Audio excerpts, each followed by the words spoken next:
My story should be a warning to you all. The sound of the sea was the only thing that calmed me. Waves hissed against the shore.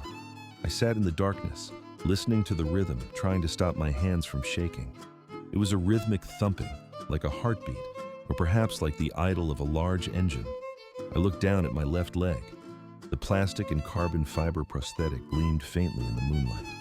It was a piece of high-tech junk that cost more than most Thai people made in a decade. But right now, sitting on this dirty sand in Yom Tien, I would have traded it for a ticket home. I would have traded it for 5 minutes of my life back, the 5 minutes where I signed the paper. I told myself I was smart. That was the first lie. I told myself I was a veteran, a man who had seen combat, a man who had survived an IED in the desert. I thought Pattaya was just another jungle, and I was the apex predator. I was wrong.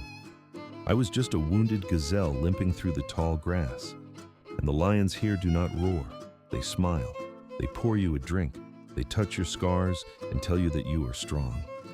It started 3 months ago in Soy LK Metro. I hated walking street. It was too loud, too chaotic, too full of tourists who had never left their hometowns before. Soy LK was different. It was compact. It was intense. It felt like a boxing ring where the fighters were old men and young women. The neon lights pressed in from both sides, turning the narrow street into a tunnel of red and pink. I sat at a corner bar called the Kilkenny. I liked the view. I could see everyone coming and going. I nursed a warm beer because I refused to pay for ice. My prosthetic leg was aching in the humidity. The heat in Thailand is a physical weight. It sits on your shoulders. It makes your skin slick and your mind slow. A girl approached me. Most of them did. They saw the silver hair. They saw the heavy gold ring on my finger. They smelled the pension. Usually, I waved them away. I had a system. I had rules. I never went with the ones who grabbed my arm. I never went with the ones who screamed for drinks. I wanted class. I wanted respect. Then I saw Yai. She was standing near the entrance of a go-go bar across the street. She was not dancing.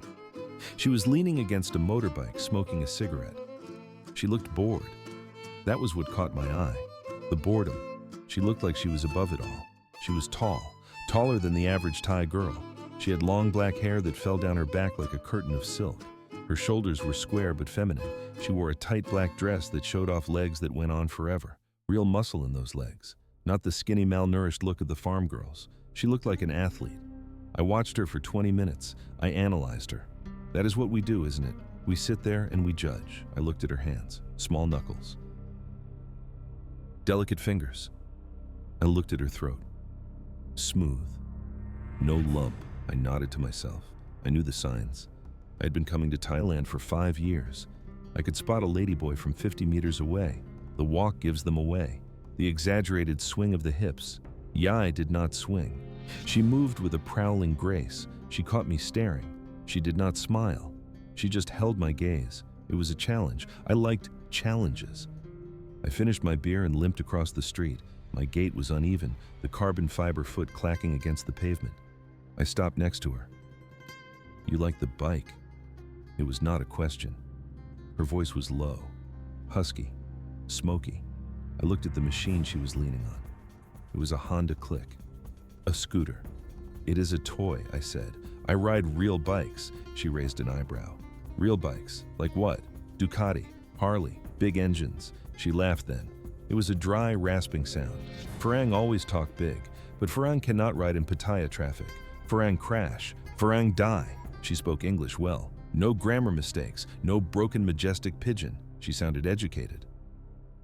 I'm not like other Farang, I told her. That was the arrogance talking, the weakness that would destroy me. We spent the night talking, just talking. I bought her a tequila. She drank it straight. She told me her name was Yai. It meant big. She made a joke about her height. She said she came from the north near the mountains. She said she liked speed. She liked adrenaline. I felt a spark, not just lust, connection. I was an adrenaline junkie who could no longer run. She was a woman who seemed to vibrate with stored energy. By the time the bars closed, the pain in my stump was a screaming fire. I tried to stand up from the stool and stumbled. My balance failed me. She caught me. Her grip was iron. She did not struggle under my weight. I am a big man, 100 kilograms of beef and bad temper. She held me up like I was a child. Her arm went around my waist. Her other hand gripped my bicep. "Easy, soldier," she whispered. "I have you." She helped me to a taxi. She did not ask for money. She did not ask to come with me. She just put me in the car and closed the door. I went back to my condo alone. I lay in bed, staring at the ceiling fan, smelling her perfume on my shirt. It smelled like jasmine and burnt rubber. I was hooked. The next week was a blur. I went back to Soy LK every night. She was always there. We developed a routine. We did not do the bar fine nonsense. I waited for her to finish work. Then we would go eat. We ate at street stalls where the soup was spicy enough to blister my tongue. She was different. She did not ask for a gold necklace. She did not ask for money for a sick buffalo. She talked about engines. She talked about torque and horsepower. One night, inside my condo, things changed. I was nervous. I'm always nervous the first time with a new woman. The leg makes it awkward. It is ugly. A reminder of violence. I sat on the edge of the bed and reached down to unstrap the prosthetic. "Let me," she said. She knelt before me. Her movements were clinical, but gentle. She unbuckled the straps. She rolled down the silicone liner. She touched the scarred skin of my stump with cool fingers. There was no disgust in her eyes, only respect. "You are a warrior," she said. That was the moment. That was when I fell. Every man wants to be seen as a warrior, especially the broken ones. We were intimate. She was aggressive, strong. She took control. I told myself it was passion. I told myself she was just a fiery woman. I never questioned the strength in her shoulders. I never questioned why she turned off all the lights. I was too busy feeling like a king. But there were signs. I see them now. They float in my memory like driftwood. There was the phone. She had two phones. One was a cheap Samsung she used to call me. The other was a black iPhone that she kept locked. Sometimes, when she thought I was asleep, I saw the glow of the screen. She would type furiously. Fast, angry tapping. If I stirred, the phone vanished under the pillow. "Who are you texting?" I asked once. "My brother," she said. "He worries about me." Then there was Lek. We were walking near the beach road a week later. A man was sitting on a parked Yamaha T-Max. He was thin, covered in tattoos. Sakyant ink crawled up his neck to his jawline. He looked like a prison rat. When we passed him, he looked at Yai. He nodded. A sharp, upward jerk of the chin. Yai did not look at him. She stared straight ahead, but I felt her arm tense against mine. I felt her heart rate spike. "Who is that?" I asked. "Nobody," she said. "Just trash from the village." She pulled me closer. She distracted me. She pointed at a showroom across the street. "Look, Ryan. Look at that beauty." It was a Ducati monster, red, gleaming, a beast of a machine. I stopped. I forgot about the tattooed man. I forgot about the tension. I only saw the bike. "I miss riding," I said. My voice was thick with longing. "You should buy it," she said. I laughed. "I cannot. My license is expired. And with the leg, the insurance is a nightmare. And the visa requirements, it is too much paperwork." She squeezed my arm. "I have a license," she said. "I have a clean record. You buy it. I register it. We ride together. You sit on the back or I modify the gears for you. We can go to the mountains. We can go to the ocean." It sounded perfect. It sounded logical. The arrogance rose up in me again. I thought about the other expats, the ones riding their little scooters. I wanted to show them. I wanted to roar past them on a Ducati with a beautiful, tall Thai woman on the back. But I am not stupid. I hesitated. "It is a lot of money, Yai. 400,000 baht. She pulled away. She looked offended. "You think I want your money?" she spat. "You think I am like those bar girls? Fine. Forget it. Walk home alone." She started to walk away. Her stride was long and angry. I panicked. I did not want to lose her. I did not want to go back to the empty condo with the silent ceiling fan. "Yai, wait!" I called out. She stopped but didn't turn around. I hobbled after her. I caught her hand. "I'm sorry," I said. "I trust you." She turned. Her eyes were wet. Or maybe it was just the reflection of the neon lights. "I just want us to be free, Ryan. I want us to fly." 2 days later, we were at the dealership. The air conditioning was freezing. I had a thick envelope of cash in my pocket. I had withdrawn it from 3 different ATMs to avoid the limit. The salesman was a slick Thai man with greased hair. He looked at me, then he looked at Yai. He smiled. It was a knowing smile, a smile that said he had seen this 1,000 times. I ignored him. I was the customer. I was the one with the cash. I sat on the bike. It felt good. It felt powerful. I gripped the handlebars. For a second, I wasn't a cripple. I was a rider. "We need your ID card," the salesman said to Yai. She opened her purse. She hesitated. She looked at me. "Ryan, go buy me a coffee," she said. "Across the street, please. I'm thirsty." I frowned. "Now?" "Please, T-Rack." She used the sweet word. "Darling." I sighed. I climbed off the bike. I walked out of the showroom into the blinding heat. I felt like a provider, a good man taking care of his woman. I didn't see the ID card she handed to the salesman. I didn't see the name on the card. I didn't see the title, which didn't say Miss. I came back with 2 iced coffees. The paperwork was done. The salesman was handing her a set of keys. "Congratulations," he said. He looked at me. "You are a lucky man." I grinned. I felt lucky. We rode out of there. I was on the back holding onto her waist. She rode aggressively. She weaved through traffic with a skill that scared me. She leaned into corners deep and hard. We parked the bike at my condo. I stared at it for an hour. It was beautiful. That night, Yai was different. She was distant. She was on her phone constantly. "Is everything okay?" I asked. She looked up. Her eyes were cold. "My brother is in trouble," she said. "Gambling debt. He needs help." I felt a knot in my stomach. Here it comes, I thought. The money request. "How much?" I asked, my voice hardening. She shook her head. "No money. He does not want money. He needs a favor. He needs to borrow the bike, just for one night, to show his boss he has collateral." I laughed. "Absolutely not. That is a brand new Ducati. No one touches it but us." She stood up. She loomed over me. The sweetness was gone. The T-Rack was gone. "It is my bike, Ryan," she said. "Excuse me?" "My name is on the green book. My name is on the registration. It is my bike." I stood up, balancing on my good leg. "I paid for it, Yai. I have the receipt." She smiled. A cruel, thin smile. "Receipt means nothing. Registration is law. If you do not let him take it, I will tell the police you stole it from me." Who will they believe? The Thai owner? Or the old Faring with one leg? I stared at her. The illusion was cracking. The mask was slipping. But I still didn't see the whole truth. I still thought I was dealing with a greedy girlfriend. I didn't know I was dealing with a wolf. "Fine," I said, "one night. But if there is a single scratch on it, Yai, we are finished." She took the keys from the table. "Don't worry, Ryan. He knows how to ride." She left. The door slammed. I sat in the silence. I felt sick. But I told myself it was just a power play. She would come back. She needed me. She needed my pension. I walked to the balcony and looked down. Yai was down there. She was climbing onto the Ducati. But she wasn't alone. The man from the beach road, the one with the neck tattoos, walked out of the shadows.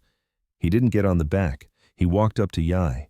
He grabbed her face and kissed her. It wasn't a brotherly kiss. It was hungry, possessive. Then he slapped her on the shoulder. A hard, masculine slap.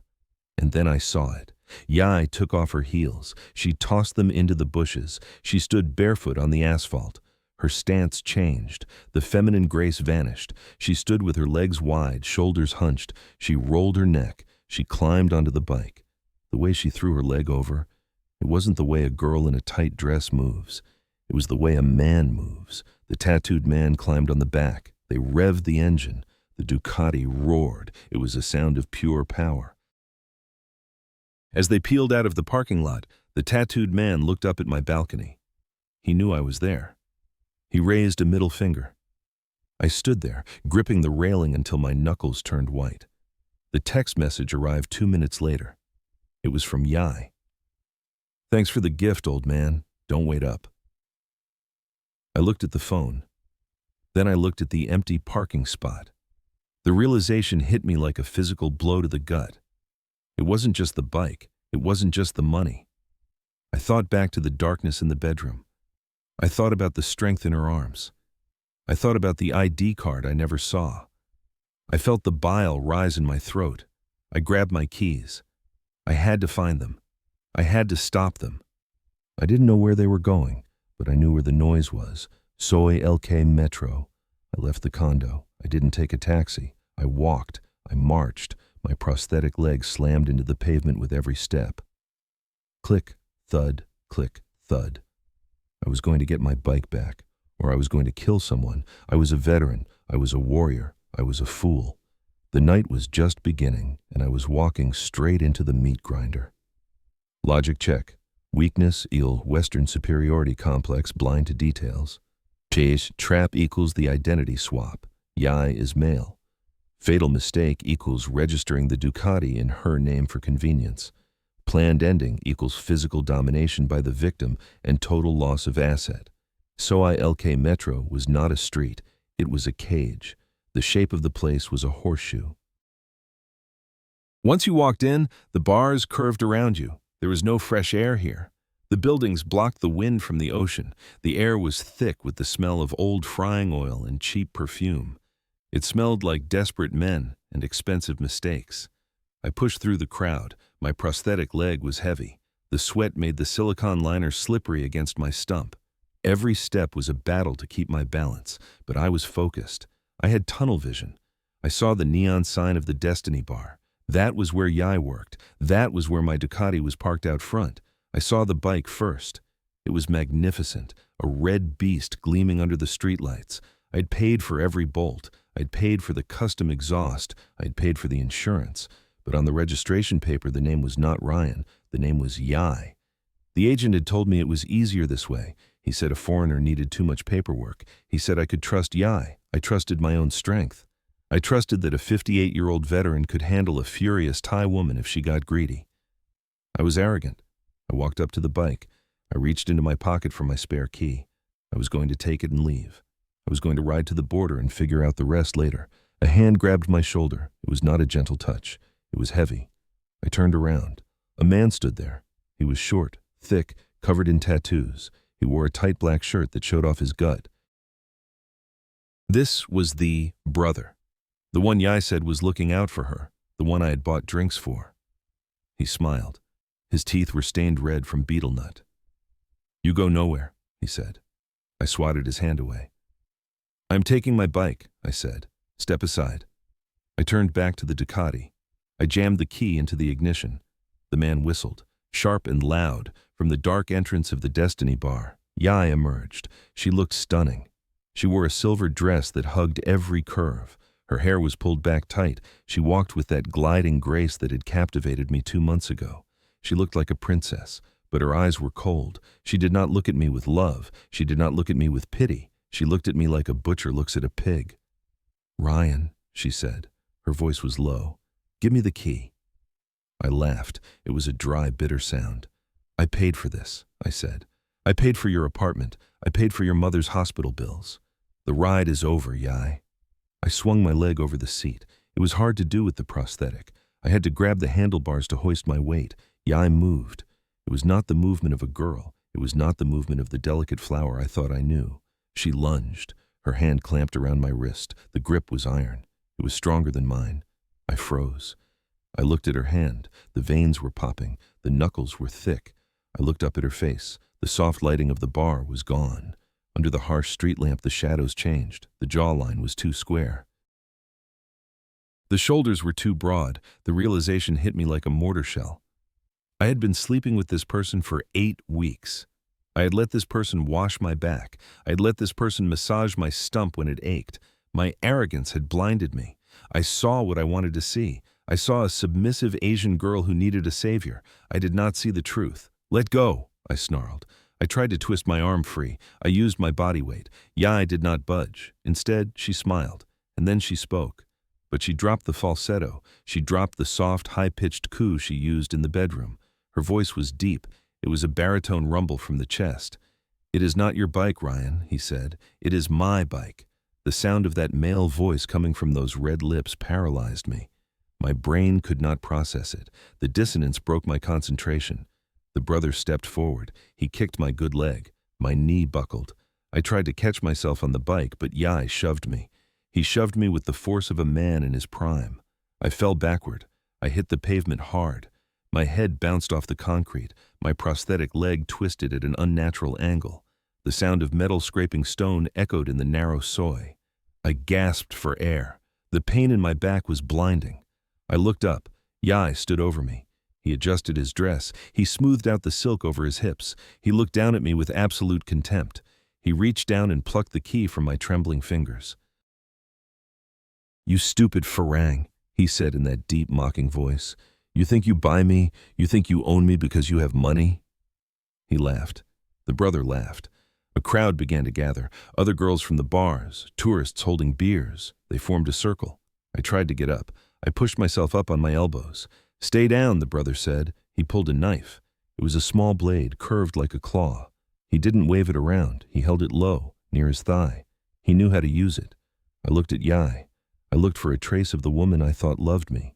I looked for the person who had cried when I told her about my war stories. That person never existed. It was an act, a performance, and I had paid for the ticket with my life savings. Yai climbed onto the Ducati. He looked natural on it, powerful. He started the engine. The roar of the Italian motor filled the street. It was a sound of power, a sound of wealth, my wealth. "Thanks for the gift, Papa," Yai shouted over the engine.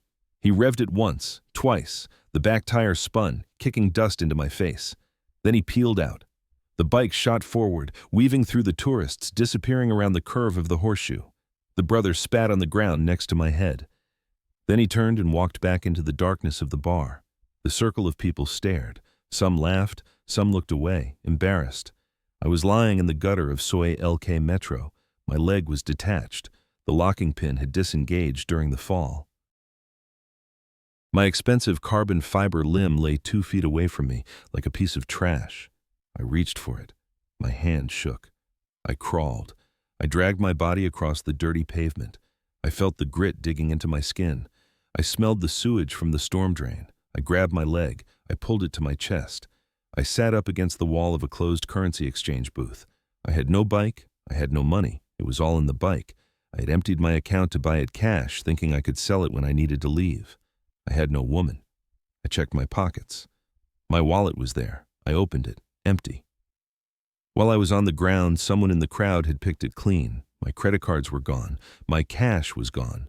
All I had was my passport and a useless plastic leg. The neon lights of the bars flickered above me. Pink, blue, red. They pulsed like a headache. I closed my eyes. I was a warrior once. I had commanded men. I had survived explosions. Now I was just another old man in Pattaya who thought he was smarter than the jungle. The jungle had eaten me alive. I sat there for a long time. The music from the bars got louder. The bass thumped in my chest. Boom, boom, boom. It sounded like the heartbeat of a monster. I needed to move. If I stayed here, the police would come. And the police here did not help men like me. They would arrest me for vagrancy. They would ask for a bribe I could not pay. I attached my leg. It clicked into place. The sound was hollow. I used the wall to pull myself up. I swayed. The world spun. I had to get out of the soy. I had to find a dark corner to think. I started to walk. I did not march this time. I limped. I walked toward the beach road. The ocean was there, the only thing that was free. But as I walked, a cold rage began to replace the shame. I thought about Yai's voice, that deep, masculine voice. I thought about the way he had looked at me, like I was nothing, like I was a resource to be mined and discarded. I touched my pocket. I felt the outline of my lighter. I still had my lighter, and I knew where the bike was going. Yai had a gambling problem. He bet on the illegal races on the bypass road. That was why he wanted the Ducati, not to ride, to race, or to bet. Tonight was Friday. The races happened on Friday. I stopped. I looked at my reflection in a shop window. I looked old. I looked broken, but I was still breathing. I turned away from the beach. I turned toward the highway. I was not going to run. I was going to the races. Logic check. Weakness equals Western arrogance. Aus trap it, the ladyboy swap. Fatal mistake equal. Ryan retained the Green Book ownership papers and spare key, believing he was in control. Planned ending. Ryan sells the legal ownership of the stolen bike to a rival gangster, dooming Yai, then looks for a new victim at the airport. My story should be a warning to you all. But I know you won't listen. You think you are smarter than the dark. I stood on the edge of the highway. The heat radiating off the asphalt was different here. It smelled of burnt rubber and cheap gasoline. My prosthetic leg ached where the plastic met my skin, a sharp reminder of my fragility. I adjusted my stance, shifting the weight to my good side. I was not here to race. I was here to execute a transaction. The highway was a river of noise. Hundreds of modified motorbikes buzzed like angry hornets. Teenagers with hollow eyes and tattoos covering their necks revved their engines. This was the underworld of the eastern seaboard. The police did not come here, or if they did, they came to collect their percentage. I spotted my bike.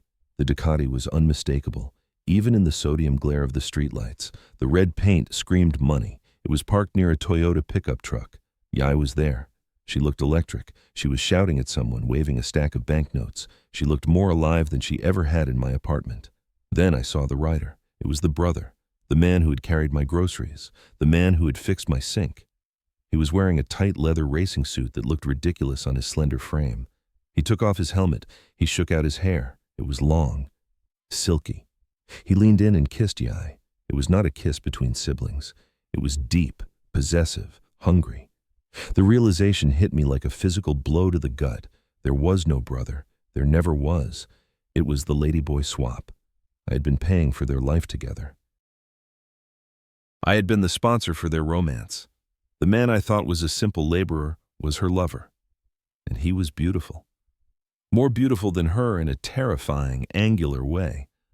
I felt a laugh bubble up in my throat. It was a dry, jagged thing. I had been so arrogant. I thought I was the king of Siam because I had a pension and a passport. I was just the buffalo. But the buffalo still had horns. I patted my pocket.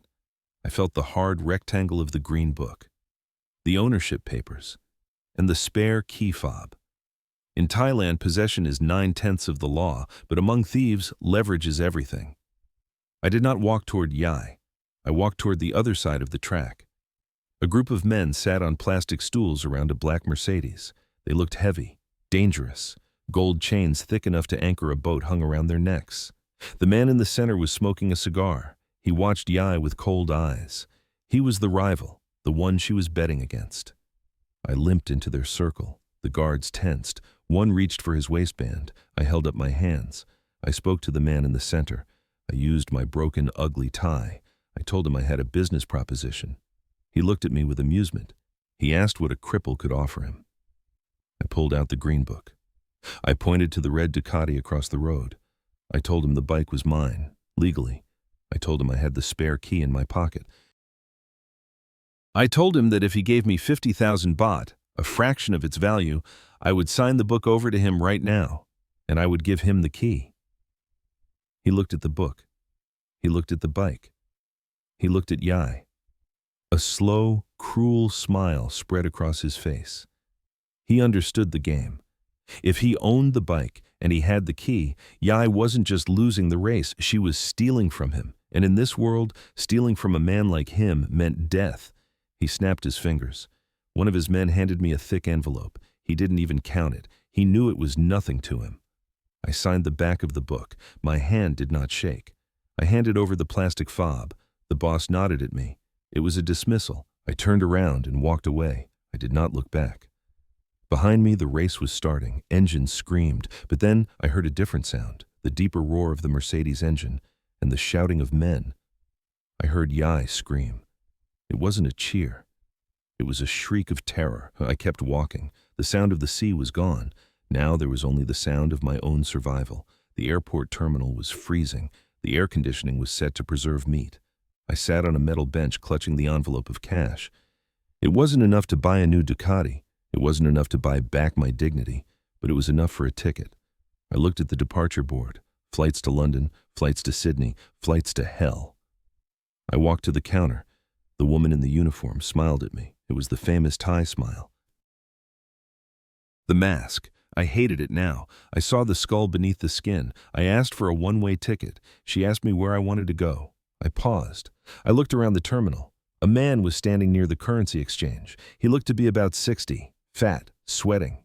He wore a Chang beer singlet and cargo shorts. He looked confused. He was holding a map upside down. He had the same look in his eyes that I had 6 months ago, the look of a man who thinks he has found paradise. He was a sheep waiting for the wolves. I looked back at the ticket agent. I told her to wait. I put the cash back in my pocket. I walked over to the fat man. My limp was pronounced. It made me look harmless, vulnerable, a sympathetic figure. I asked him if he needed help. He looked at me with relief. He heard my accent. He saw a friend. He told me he had just arrived. He told me he was looking for a taxi to the city. He asked if I knew a good place to stay. I smiled. It was a new smile, cold, sharp. I told him I knew the perfect place. I told him I knew the city better than anyone. I told him to stick with me, and I would show him the real Thailand. He clapped me on the shoulder. He thanked me. He said I was a lifesaver. I led him toward the exit. The automatic doors slid open. The heat hit us like a physical wall. The humidity wrapped around us. I wasn't the victim anymore. I wasn't the buffalo. I was the tiger.